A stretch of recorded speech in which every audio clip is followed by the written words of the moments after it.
Hello, I'm Dr. Craig Childress. I'm a clinical psychologist in Pasadena, California. I specialize in working with children and families around issues of attention deficit hyperactivity disorder, parent-child relationship problems, angry, oppositional, defiant children, marital problems, things like that. In this video series, I've been discussing a particular type of parent-child relationship issue that I refer to as a parental alienation dynamic.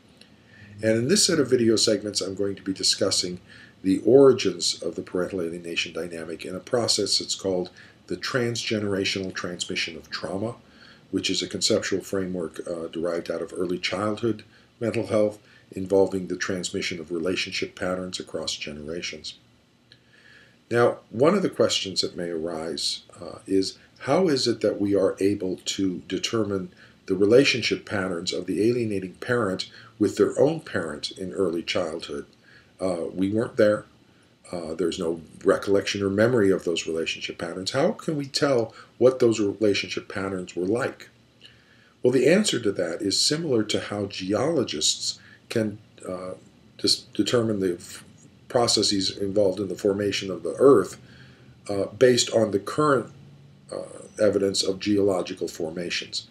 From a psychological perspective, we can look at the current relationship patterns and the current psychological structure of the beta parent or the alienating parent, and based on our understanding of how brain systems grow and develop, as well as how self-structure grows and develops and how the psychological processes work, we're able to take a look at the current relationship patterns and the current psychological structures involved and offer a pretty good estimate of what needed to take place in the early childhood relationship patterns in order to create the current manifestation of the relationships and psychological structure that we're currently seeing.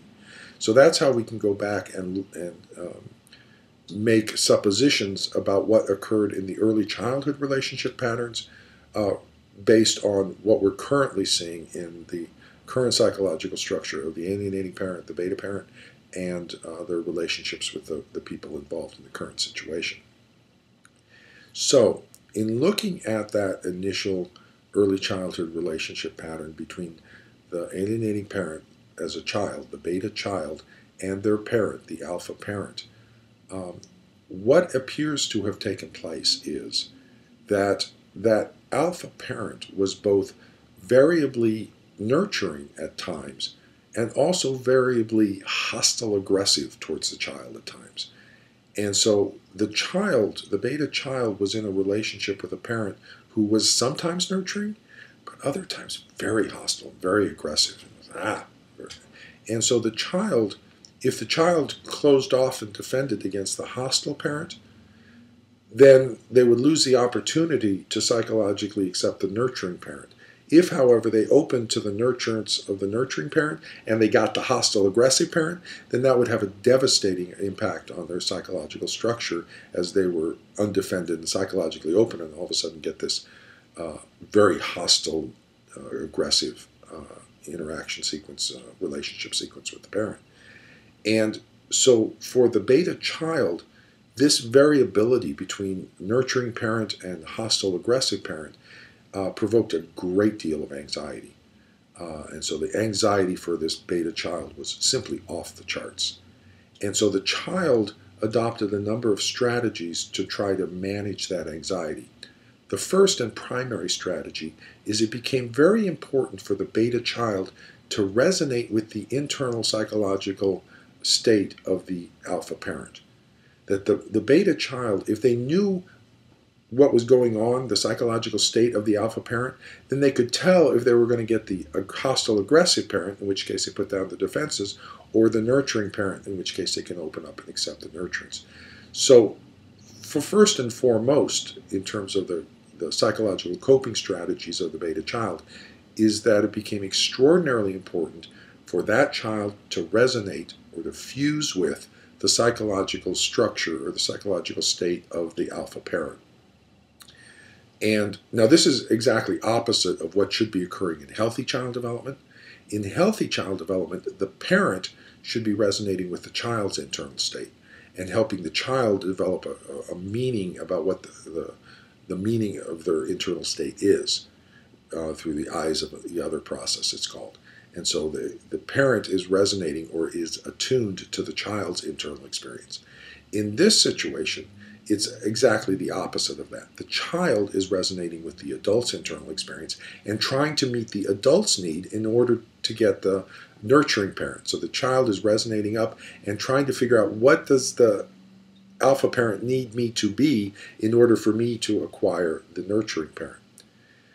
And so one of the foundational psychological meanings associated with this process for the beta child is psychological fusion is safety.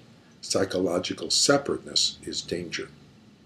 And that's a critical organizational meaning regarding relationships that was instantiated or placed into that beta child that is now finding expression with the beta adult. Psychological fusion is safety. If I'm in a fused state with you, if I resonate with your inner state, then that's a safe. Because even if you're angry at me, I can know to put down my defenses. So if I'm in a resonant state with you, that's safety. If I'm not, if I don't know what state you're in, or happy or angry or what's going to happen here, then my anxiety shoots through the ceiling. Psychological separateness is danger. Okay? So that's one of the foundational narrative meanings that's been established with the child. In addition, another feature of this variably nurturing versus variably hostile aggressive parent-child relationship is that when the parent is hostile aggressive, the child can put up defenses and be relatively safe.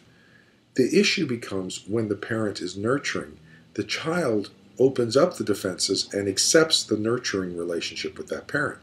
But when the child does that, they become vulnerable to this unpredictable hostile aggressive parent. And so when they open up their vulnerability, their anxiety shoots off the charts. Okay, I'm really scared that this hostile aggressive parent is going to show up at any moment. So in order to cope with this excessive anxiety, in order to manage it and allow them to accept the nurturing, they have to split off the negative hostile aggressive parent. And so there's a splitting that takes place in the representational networks of the parent.